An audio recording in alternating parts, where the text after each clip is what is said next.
नाम लिखना है, ये ना हो कि वो एनोनिमस वो आ जाए और सारे ही पास हो जाए।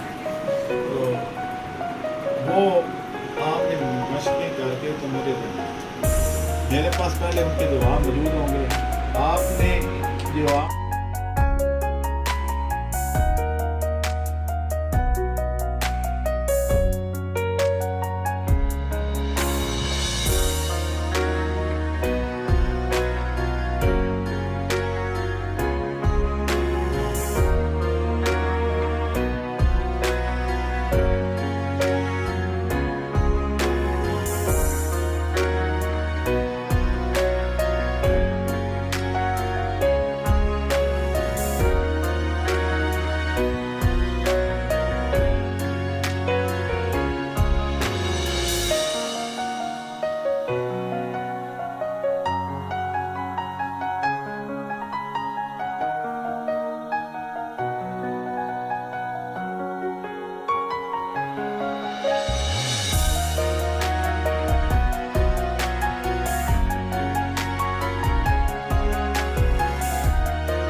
ये मैंने 22 से लिया है, मुझे नहीं पता इसका प्राइस क्या है इसकी, मुझे 1000 रुपये का चलिए क्वालिटी के लिए आते हैं।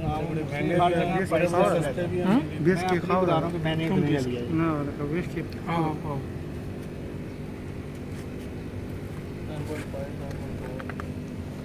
ये ज़्यादा है वैसे मेरे ख्याल से, pH इसमें